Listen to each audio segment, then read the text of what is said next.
When Mississippi State fans rattled their cowbells on November 9th, 1974, the person they were trying to rattle the most was Phil Gargis, Auburn's tough-as-nails starting QB. From 74 to 76 was under center for the Tigers that day in Jackson, ground zero for the cowbell controversy that still rages today. You couldn't hear anything, Gargis recalls. The cowbells interfered, no question. Sure, the cowbells had always been annoying, that was the point, but the tradition had grown over the past decade because Mississippi State just kept making participation easier and easier. In 1964, ironically the first year of a fairly strict SEC rule forbidding SEC fans from cheering too loudly at football games, if you can believe that, MSU's bookstore began selling custom cowbells with handles welded on for easier ringing. What do you get when you reduce arm muscle fatigue? More cowbell. What do you get when it's a close game, featuring 3 bench-clearing brawls, by the way, against the conference rival your team hasn't beaten in 10 years? The most cowbell. It was definitely a little bit louder than normal because it was a tight game, Gargis says.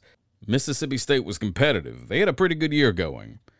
Auburn's great 1974 team finished the season 10-2, beating Texas in the Gator Bowl. The Bulldogs finished the season 9-3 and with a Sun Bowl win over North Carolina. I think more people were involved because the cowbells had caught on. Everybody was bringing them, and it was just louder, Gargis says. And, he says, Coach Jordan was just in one of those moods. He came up to me on the sideline and said, "Do not run the play." He was trying to get the officials to penalize Mississippi State. 2 or 3 times he asked them to quiet down, Gargis says. I'd look over and he'd shake his head, no, don't run the play. They ended up giving us the delay of game.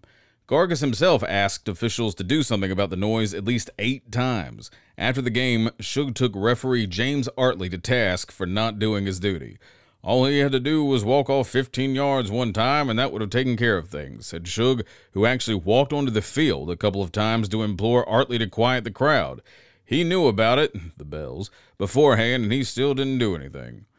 If we had gotten our butts beat, I wouldn't say anything about this, Jordan said.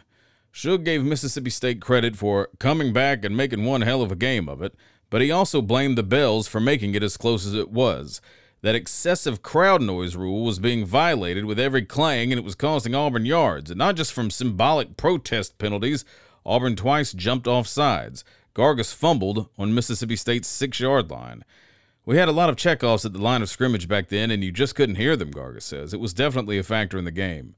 Mississippi State wound up losing 24-20, and they almost lost a tradition in the process. As he promised in his post-game press conference, Shug wrote SEC Commissioner Boyd McWhorter, who was actually at the game, requesting that cowbells be banned from SEC stadiums. Several months later, they were. Many of them wound up in Jordan's office. They came COD, Jordan said a year later. I've got enough to fill a whole section.